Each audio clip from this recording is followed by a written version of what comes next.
Thank you very much for staying with us on TVC Breakfast.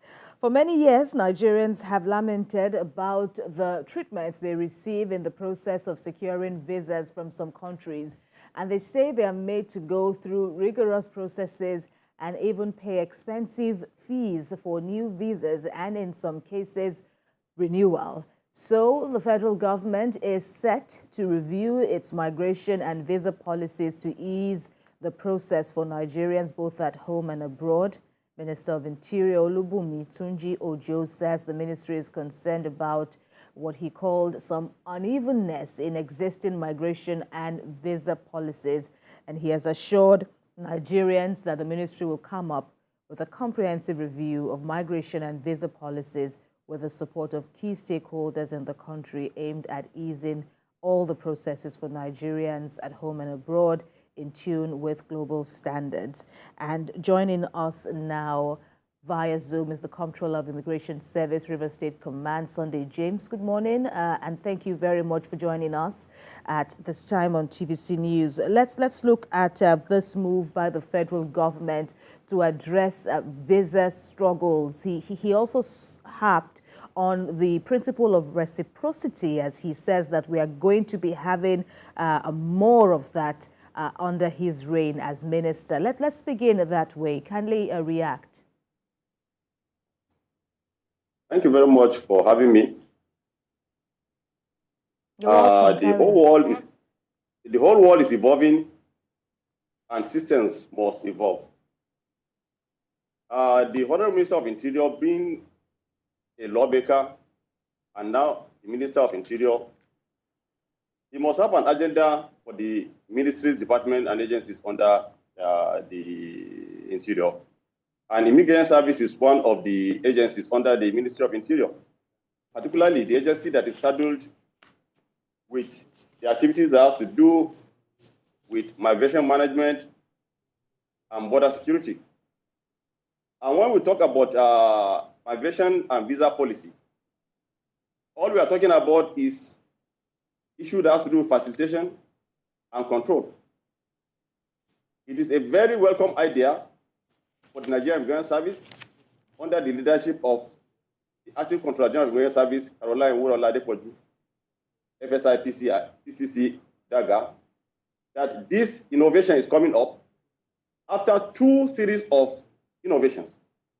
In 2012, the Nigerian Immigration Service witnessed Nigerian Visa Policy 2012. And in 2020, we also witnessed Nigerian Visa Policy 2020 under President Muhammadu Buhari. And this visa policy was tailored for every conceivable purpose and to unbundle single residency visa for those who are coming to Nigeria. As a matter of fact, the Nigerian Immigration Service is the lead agency when it comes to migration management and visa control. And what is migration management?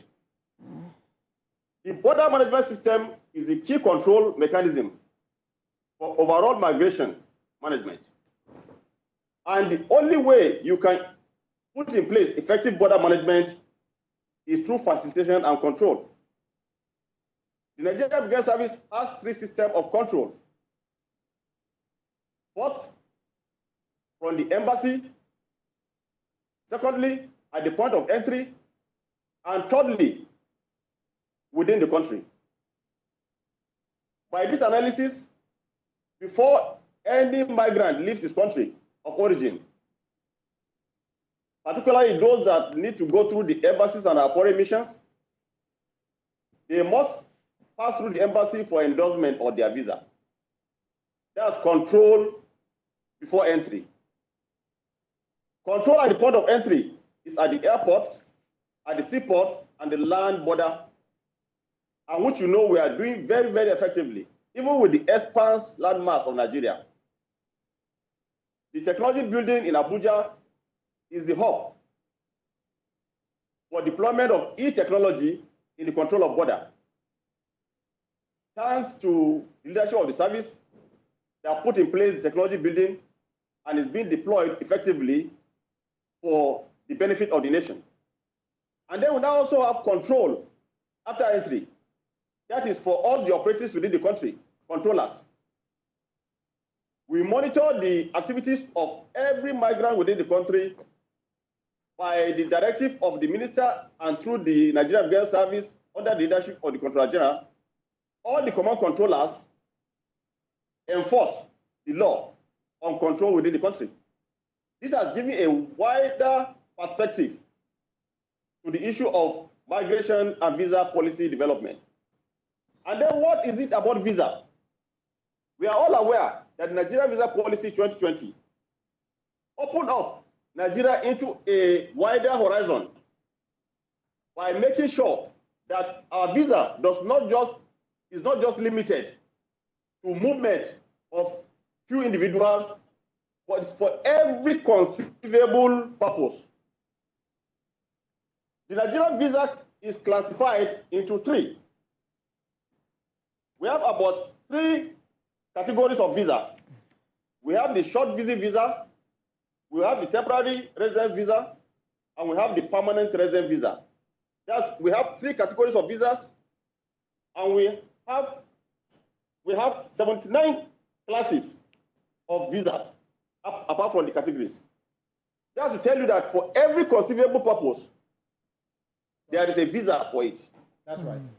But then the minister, when he came in, he actually raised a lot of emotions, expectations, where he gave directive that, for ease of access in obtaining passports. But then there are still some challenges of processing, capturing, and collection of this. And this seems to confirm the skeptics' opinion that this might not be done. He also apologized lately for not really meeting up with the two-week target. What would you say to this? What would you say is responsible for this? The issue that has to do with passport is a policy issue. But operationalization, that's facilitation of the issuance and administration of passport at the command level, is an operational issue. So I would rather discuss the operational issue on passport than to go into the policy of passport.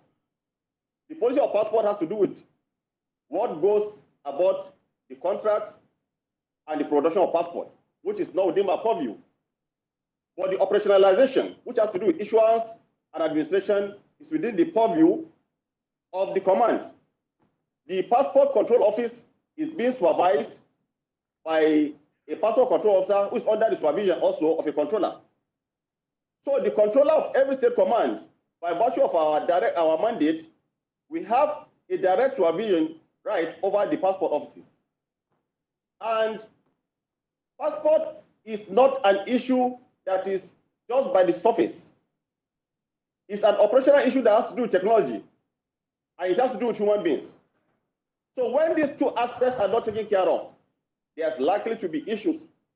When we talk about technology, we are talking about the network, we are talking about electricity, and we are talking about the know-how of the operators of the machines.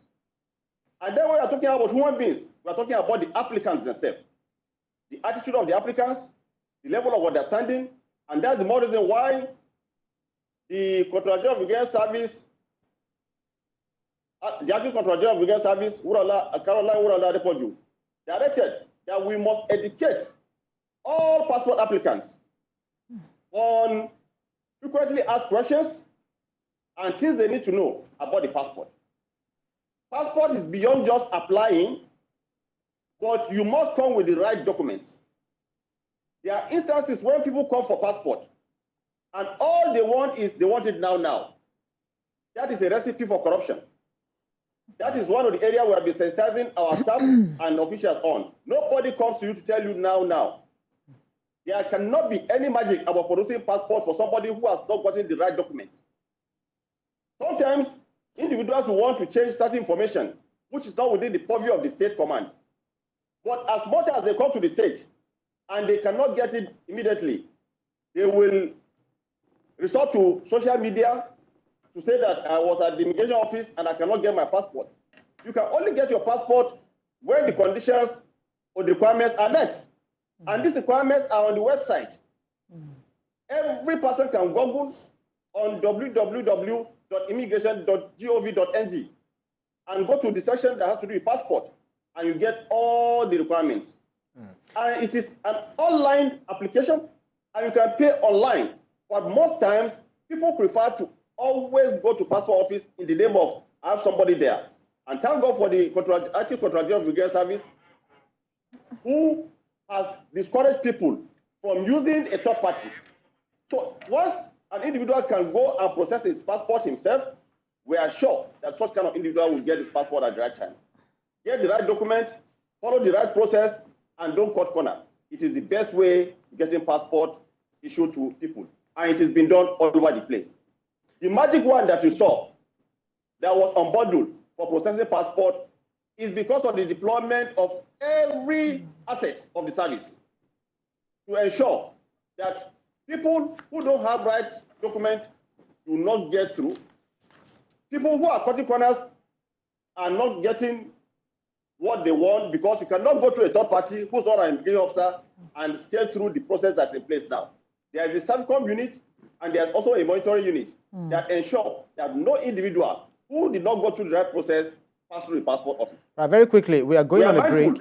Sorry to butt in. We are going on a break, but then when we come back, I would definitely like to ask you about what you said about the know-how among the people, among the officials of the Nigerian Immigration Service.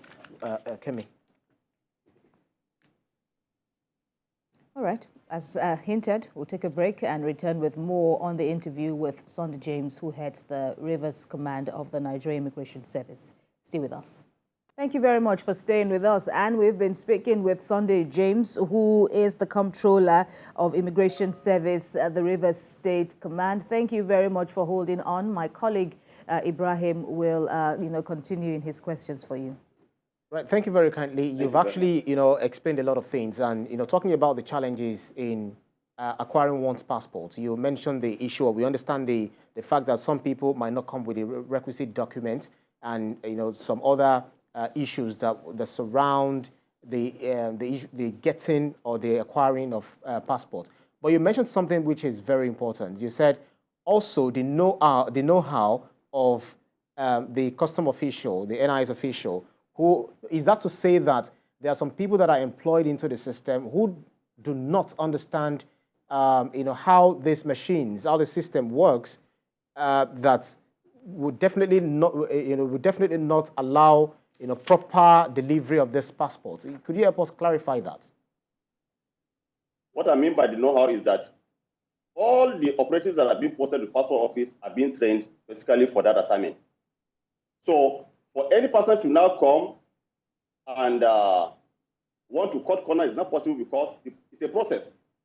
Like, number one, you cannot go to the passport office to go and acquire without payment. The federal government has done a very good check and balance for the service that until the payment drops, you cannot even be captured. So the machine will not even accept capturing you in the first instance. So when you say you want it now, you are only trying to induce officers to do a wrong thing rather than allowing the system to work, because the passport is a system and it's an institutional system that must work. So it is not individual based. So no individual can say is the one that will give you a passport. It is the system that gives the passport.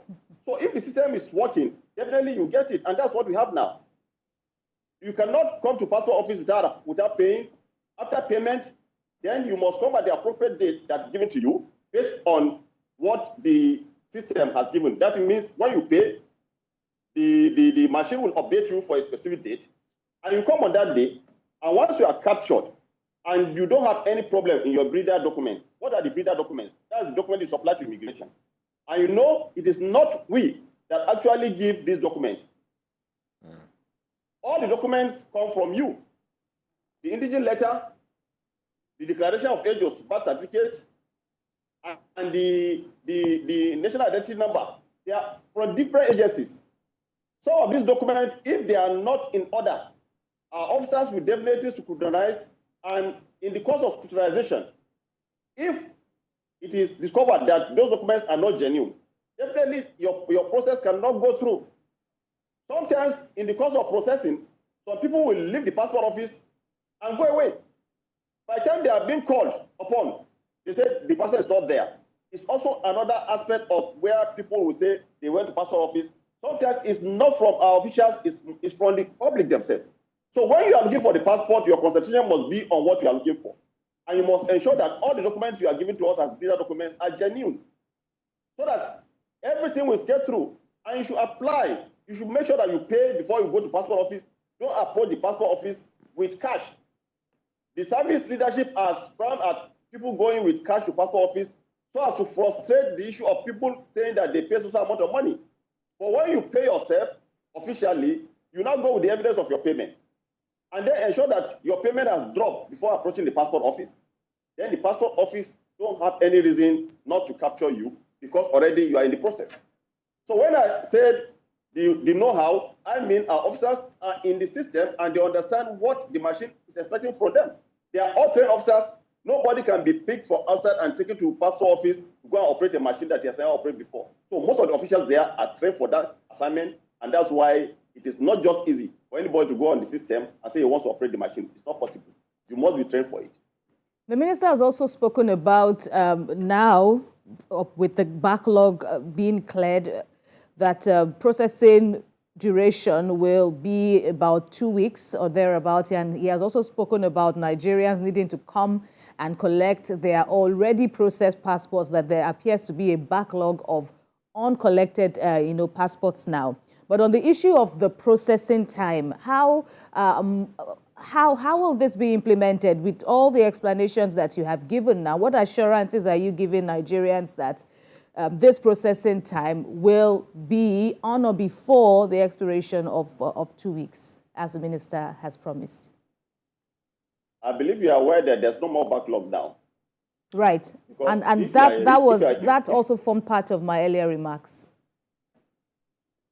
No more backlog now because every aspect of the directive given by the minister is a directive and it must be complied with. And the Acting Controller General has also directed that State Command must ensure that this directive is being carried out to the latest, and that's what we are doing. As a controller of the command here, I don't sit in my office at the command without visiting the passport office to see what they are doing. And we open our phone to every person that has any complaint, if there's any. So these are all monitoring mechanisms. There is no way the Honorable Minister will give directive and the Controller General will give directive and an officer will not carry it out. It's not possible. So all that we are seeing is as a result of good management from the top down. And by the grace of God, this will be sustained by the help of God through good leadership that we're having. And I quite believe Nigerians will be best for it. We are on top of our job as command controllers, and the PCOs are being monitored closely. And with every mechanism that the Controller General has put in place, we make sure that it's effective and it's working. So Nigerians should be rest assured that it is working. The only issue is that they should always visit the passport office to collect their booklets, because we have a lot of booklets that they are refusing to come to collect. And what is the reason? Even when they give numbers, you try to call certain numbers, and those numbers are not going through. So it's only when you give a correct number that we can reach you. And some will not also give a correct address. These are issues. So please, Nigerians should give their correct numbers and should give their correct addresses. This is the only way we can clear the booklets that is yet uncollected. But backlog, bye-bye. All right, and another clarification we'll be requiring from you, Comptroller James, is the issue of establishment of more service centers, because the minister, also spoke about so many hiccups Nigerians face moving from location to an even more distant location just to process a passport.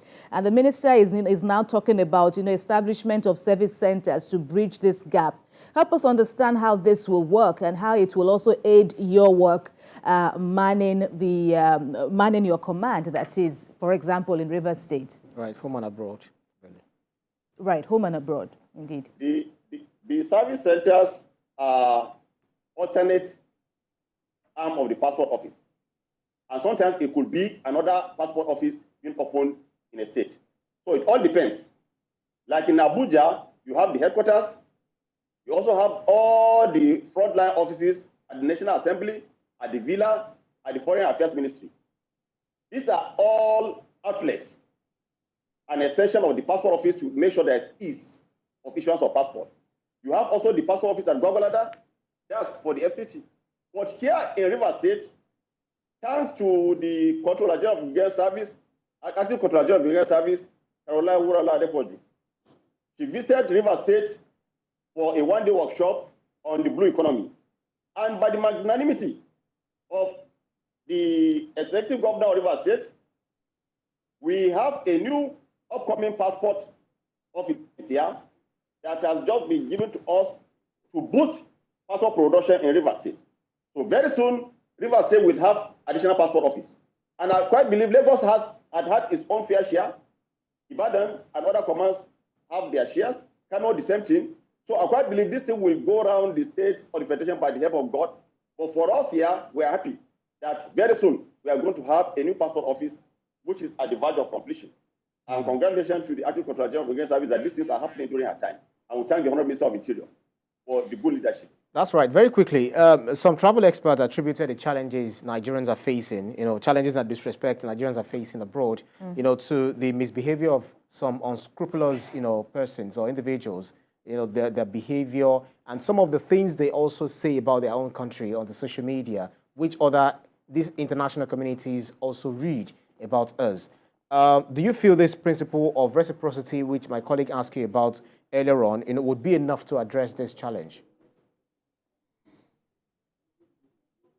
There's no nation in the world that is advancing that will want a fight with another country.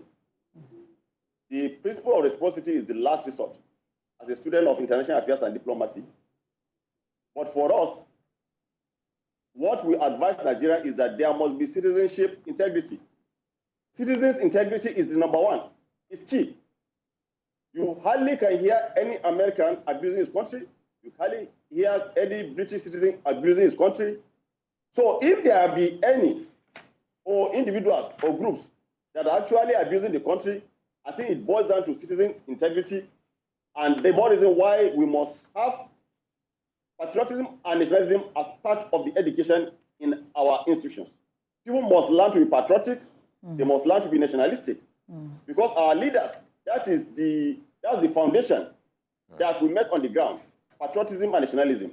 So if our citizens will imbibe citizen integrity, I think we will no longer go through the issue of people being harassed or whatever.